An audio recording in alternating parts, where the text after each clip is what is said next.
Assalamualaikum Bare, selamat datang kembali di Guru Gembul Channel. Sekarang kita punya kajian teologis dan filsafat dan agama. Kita akan membahas tentang apa bedanya Hindu di Bali dengan Hindu di India. Ini banyak orang yang mempertanyakan karena orang-orang Bali kok Hindunya beda sama di India. Orang Bali itu Hindunya lucu gitu, pakai bunga-bunga, banyak buah-buahan, sedangkan di India kok orangnya jembrosnya panjang-panjang dan kelihatan agak sedikit kumal gitu. Maaf ya, kan akhirnya juga banyak yang mempertanyakan itu. Saya juga pernah nanya sama orang-orang di Bali, apa bedanya? Kata mereka perbedaannya hanya di kulitnya saja. Tetapi saya nanya itu waktu saya SMA atau saya awal kuliahan. Sekarang setelah saya banyak menelusur, khususnya tentang agama-agama, saya menemukan bahwa Hindu India dengan Hindu Bali itu sama sekali lain. Jadi kalau ada pertanyaan apa bedanya Hindu Bali dengan Hindu India, saya justru malah bertanya sebenarnya apa persamaannya? Tidak ada persamaannya. Yang sama justru adalah hal-hal yang atribut saja. Jadi untuk bara yang di Bali, untuk bara yang pernah mengenyam agama Hindu, yuk kita bahas sama-sama. Kita mulai.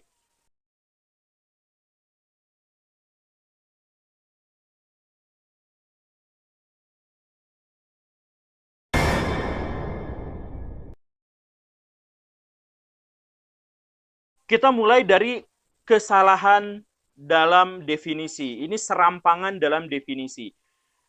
Hindu itu dianggap sebagai sebuah agama. Itu masalahnya. Menurut saya pribadi, Hindu itu dharma, bukan agama. Hindu itu terdiri atas begitu banyak agama. Ada Upanishad, ada Vaisnava, ada Sakta, ada begitu banyak. Nah, mereka semua terangkum dalam Hinduisme dan Hinduisme itu dharma. Jadi kalau mau masuk-masukin dengan agama mayoritas di Indonesia yang juga sama-sama salah terjemahan, kita bisa hubungkan dengan Islam. Islam itu dalam bahasa aslinya bahasa Arab itu disebutnya din, bukan milah. Milah itu sering diterjemahkan ke dalam agama, tetapi din itu jauh lebih kompleks daripada milah. Begitupun dengan dharma. Dharma dan agama itu sama-sama terjemahan dari bahasa Sanskerta, serapan dari bahasa Sanskerta. Agama, a itu tidak, gama itu goncang, galau. Jadi tidak goncang, teguh pendirian, itu agama. Sedangkan dharma tidak ada terjemahan dalam bahasa Indonesia. Mungkin itu kewajiban suci, itu mungkin kemanusiaan suci dan sebagainya. Tidak ada terjemahannya. Tetapi yang jelas kata dharma itu jauh lebih luas daripada agama. Nah, Hindu kita anggap sebagai sebuah agama. Dan disinilah masalahnya. Kita lihat misal di India. Di India itu agamanya apa? Hindu, ya anggaplah mayoritas katanya Hindu. 80% di sana adalah agamanya Hindu. Tapi Tuhannya beda-beda. Karena itu memang bukan agama. Yuk kita bandingkan dengan definisi agama yang kita ketahui. Pemerintah waktu awal kemerdekaan dan kemudian dikuatkan pas setelah peristiwa G30S itu bikin kriteria tentang agama, bahwa agama itu harus punya Tuhan yang esa karena harus Pancasilais, jadi Tuhannya esa. Oke, satu. Kemudian dia harus punya nabi, kemudian dia harus punya kitab suci, kemudian dia punya hari besar, dia punya ritual yang khas, kemudian dia punya kepercayaan yang khas, dia punya latar belakang filosofis yang juga khas. Begitu. Sekarang kita lihat Hindu di India. Bagaimana dengan Hindu di India? Hindu di India, apakah dia memiliki Tuhan yang esa? Tidak. Orang pengikut Wiyasa mungkin menyebut bahwa Tuhan itu secara esensial itu esa, Brahman. Brahman mewujud dalam begitu banyak dewa-dewi. Tapi ada juga yang politeis. Ada bahkan Hindu yang ateis. Filsafat ketuhanannya juga berbeda. Ada seorang Vaisnawa tetapi dia ateis. Ada seorang pemuja sakta tetapi dia monoteis. Itu banyak di India yang seperti itu kasusnya. Jadi kalau dianggap bahwa Hindu itu adalah agama, itu gara-gara kita melihat dalam perspektif Islam, Yahudi, Kristen gitu. Perspektifnya itu. Jadi menurut saya soal Hindu itu bahwa kita sekarang tidak adil pada mereka. Kita mendefinisikan sesuatu tentang mereka, tetapi dengan kriteria dan karakter yang kita inginkan dan melekat pada diri kita. Itu masalah besar dan masalah utamanya. Sehingga kita gagal dalam memahami Hinduisme. Kemudian kita lihat di Bali saja. Di Bali, ketika orang-orang di Indonesia menyatakan bahwa Indonesia itu Pancasila dengan bla bla bla bla, bahwa Tuhan itu seperti ini, dalam agama harus seperti ini dan seterusnya, orang-orang Hindu juga tidak memenuhi kriteria itu. Misal, kitab suci Hindu Bali itu apa? Tidak ada. Kitab sucinya itu adalah lontar-lontar yang berserak, bercampur dengan ingatan-ingatan, dengan memori-memori. Jadi Veda itu kan biasanya diingat, bukan dicatat, termasuk juga di India. Nah, tradisi-tradisi Purana, Veda, Tripitaka, kemudian ajaran lokal, itu bercampur baur di Bali. Disatukan dengan tulisan-tulisan di lontar, di candi, di prasasti, di mana-mana. Sebagian dituliskan, sebagian yang lain tidak terakumulasi, tidak terkodifikasi. Itu, jadi ketika orang Bali dianggap sebagai memiliki kitab suci, itu tidak. Susah sekali kalau memang itu disebut sebagai kitab suci. Kemudian kriteria agama juga katanya harus memiliki nabi. Dalam tradisi Hindu kita tidak kenal nama nabi. Dalam tradisi Hindu, kalau Tuhan mau memberikan pengetahuan kepada manusia, tidak diutus nabi. Tetapi Tuhan mewujud, menjelma, berinkarnasi pada wujud tertentu untuk memberikan pengetahuan kepada manusia. Atau Tuhan itu memberikan ilham kepada resi. Dan resinya tidak terikat pada nabi. Resi itu bisa siapa saja. Kalau resi itu mengupayakan sekuat tenaga untuk mendapatkan pencerahan, maka dia akan mendapatkannya. Kalau seseorang melakukan puja dewa, mau baik, mau jahat, kalau dia puja dewa terhadap, maka dewa akan turun memberikan pencerahan kepada dia, memberikan anugerah kepada dia. Itu tidak dikenal dengan istilah nabi. Makanya dalam tradisi Hindu, mau orang sejahat-jahatnya sekalipun, misalkan seperti tokoh antagonis yang diceritakan Rahwana gitu ya, itu tetap mendapatkan anugerah dari dewata. Jadi ini nabi juga, kan kita, nabi ada nggak? Ya nggak ada. Dalam tradisi Hindu konsepnya lain gitu. Termasuk juga Hindu yang ada di Bali. Hindu yang ada di Bali sekarang, itu adalah campuran dari berbagai filsafat. Hindu sedikit, Hindu India sedikit, khususnya yang dari Madhya Pradesh memang masuk ke India, yang aliran Shaiwa, agama Shaiwa, kemudian bercampur dengan Buddha, kemudian bercampur dengan kepercayaan lokal. Makanya kalau Baraya baca misal dalam riwayat Darmo Gandul itu disebut bahwa raja-raja terakhir Majapahit itu agamanya Buddha, padahal mereka Hindu. Jadi Hindu dan Buddha, loh, jadi ini kok ketukar Hindu dan Buddha? Tidak ketukar, mereka bersatu. Makanya ada Empu Tantular yang menyebut Bhinneka Tunggal Ika. Kata Bhinneka Tunggal Ika yang digunakan sebagai slogan di Indonesia sekarang, sebagai semboyan, itu sebenarnya pada waktu itu adalah Empu Tantular menyatakan bahwa secara esensial Hindu dan Buddha pada dasarnya satu, pada dasarnya sama. Gitu. Yuk kita lihat sejarahnya dulu ya, kita lihat sejarahnya dulu. Ketika Hindu datang ke Indonesia pertama kali, diperkirakan abad ke-2 Masehi, mereka benar-benar menyatu dengan aliran politik di India.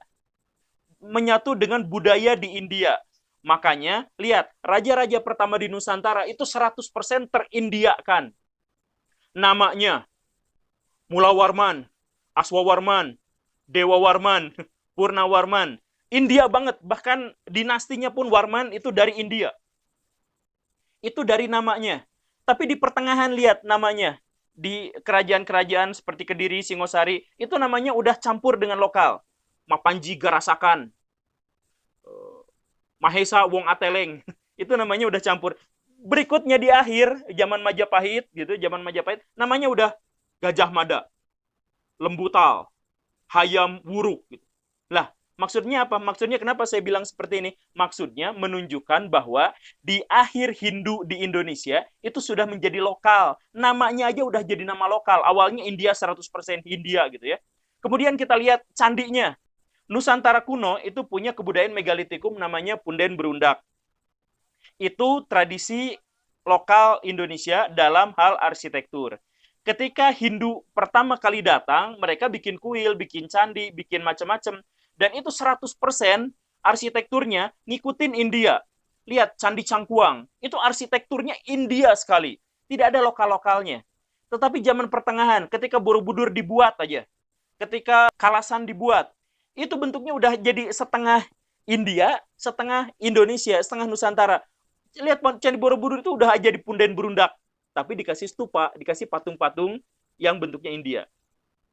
Budaya India, merepresentasikan budaya India. Dan di akhir kita lihat candi-candi Indonesia udah jadi kayak gini aja. Candi Cetok, Candi Sukuh itu udah jadi Punden Berundak lagi. Artinya, balik lagi apa? Artinya bahwa Hindu yang ada di Indonesia pada waktu itu, di akhir Majapahit, itu udah menjadi lokal. Udah menjadi agama lokal lagi, udah bukan lagi Hindu gitu, tapi udah campur dengan agama lokal. Atau kita dilihat dari apanya ya? Ya, dilihat dari filsafat kepercayaannya. Awalnya banyak yang Waisnawa. Orang-orang Purnawarman, orang-orang Sunda itu Waisnawa semua. Kemudian tiba-tiba di tengah-tengah jadi ada Bhinneka Tunggal Ika. Langsung ada Tantrayana. Hindu Shaiva dengan Buddha Mahayana disatuin gara-gara ada serangan Mongol. Satuin. Nanti berikutnya udah jadi aneh lagi, jadi kejawen. Nah, kemudian orang-orang Jawa yang tadi itu di akhir era Majapahit, ketika datang Islam kemudian kalah bersaing, pindah ke Bali. Nah, jadi yang pindah ke Bali itu bukan Hindu yang murni lagi, maksudnya bukan Hindu yang sesuai dengan tradisi India, tapi Hindu yang sudah lokal, sudah campur dengan Buddhisme, sudah campur dengan apa, dan datanglah ke Bali. Dan di Bali mereka, kitab sucinya apa? Kitab sucinya adalah campuran dari kebijakan-kebijakan lokal, dari Veda, dari berbagai Purana, dari tambahan-tambahan agama Buddha, dan sebagainya menyatu di situ. Nah, tetapi itu kemudian mendapatkan tantangan politik yang luar biasa di awal kemerdekaan. Awal kemerdekaan, pejabat-pejabat di Indonesia bilang, Indonesia itu Pancasilais, agamanya harus jelas. Maka orang-orang Bali yang sebenarnya itu adalah kepercayaan lokal, bukan Hindu di India, beda, itu terpaksa pusing, terpaksa putar otak untuk menyesuaikan agar sesuai dengan konstitusi di Indonesia.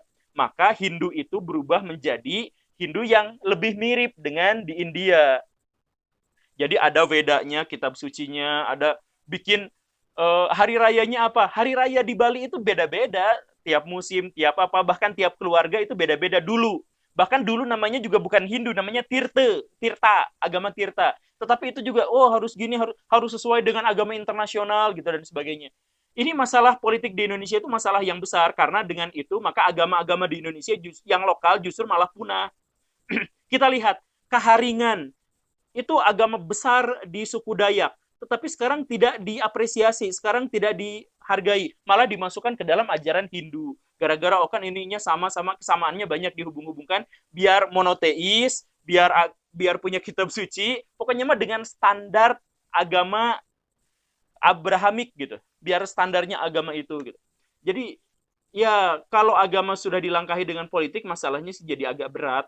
Bukan agak berat, memang sangat berat. Dan ini jadi ironi, baraya yang Kristen misalkan. Penyebaran agama Kristen di Indonesia itu didukung penuh oleh pemerintahan Orde Baru, yang mayoritas pemangku jabatannya adalah Muslim. Misal, di Papua itu kebanyakan animisme. Tetapi pemerintahan Orde Baru pada waktu itu dan pemerintahan Orde Lama sebenarnya sedikit, itu takut ada komunisme, takut ada ateisme, takut tidak bertuhan dan sebagainya. Maka yang paling mungkin menyebarkan agama apapun itu didukung sama pemerintah. Maka pemerintah itu mendukung para misionaris bergerak di Papua. Sehingga apa? Mohon maaf, agama-agama lokal Papua yang sebenarnya kalau kita mau akui ya, itu sebenarnya adalah bagian dari kekayaan khasanah budaya Indonesia, itu punah. Jadi Kristen. Di Timur Leste juga agamanya agama lokal, disebarkan misionaris di sana. Dan yang mensponsori misionaris itu adalah pemerintahan Orde Baru. Nah, begitu. Ya, kalau sekarang sudah beragama, kalau sekarang sudah menyatakan dirinya tercerahkan, ya alhamdulillah, syukur gitu ya, kalau sudah beragama. Tetapi maksud saya, bukankah agama lokal juga sebenarnya membawa hasanah yang luar biasa buat kita? Agama Hindu di Bali, menurut saya pribadi itu adalah agama lokal yang punya cita rasa yang lain, punya pencerahan juga yang luar biasa, yang memiliki falsafah hidup yang luar biasa. Jangan sampai kriteria-kriteria yang mereka punya terhapus oleh kriteria yang kita miliki, bahwa agama itu harus punya ini, dan seterusnya. Enggak. Saya Muslim, tetapi saya mengajukan sebuah pertanyaan dari seorang kepala suku. Ini akhir dari obrolan kita sekarang. Ada seorang misionaris datang ke suku Eskimo. Dia nanya sama suku Eskimo, kamu di sini agamanya apa? Orang Eskimo bilang agamanya ini. Masuklah kamu ke dalam Kristen. Loh, untuk apa masuk ke dalam Kristen? Biar kamu kalau meninggal masuk sorga. Kalau kamu tidak beriman, kamu masuk neraka. Loh, bagaimana dengan nenek moyang saya? Nenek moyang saya kan tidak tahu soal Kristen. Apakah mereka masuk neraka? Oh tidak, mereka kan tidak tahu. Jadi kalau tidak tahu, tidak masuk neraka. Iya, kalau tidak tahu, tidak masuk neraka. Lalu kenapa kamu ngasih tahu sama saya? Jadi itu adalah kebijakan orang Eskimo, kebijaksanaan seorang kepala suku orang Eskimo menentang misionaris. Kalau diberitahu malah masuk neraka, lalu kenapa mereka diberitahu? Katanya pengampunan. Gitu. Ya sekali lagi ini mah kritik bersama untuk kita ya. Bukan berarti saya membela agama tertentu, bukan. Tapi kepercayaan, kalau kepercayaan lokal itu adalah tradisi masyarakat kita. Dan itu memang harus diakui. Kalau mau nanti diislamkan, dikristenkan, dan sebagainya, ya dengan cara yang baik-baik, bukan dengan pemaksaan berdasarkan peraturan. Akibatnya sekarang, bahkan Hindu di Bali pun yang punya sejarah panjang, itu sekarang tidak kita kenali. Kita anggap Hindu di Bali itu sebagai bagian dari Hindu di India. Padahal lain cerita. Oke, Baraya, itu saja. Semoga bermanfaat. Maaf kalau ada yang tersinggung. Untuk Baraya yang tinggal di Bali dan untuk Baraya yang beragama Hindu, silahkan komen di sini yang baik-baik. Kita diskusi apa adanya. Terima kasih, saya Guru Gembul. Assalamualaikum warahmatullahi wabarakatuh.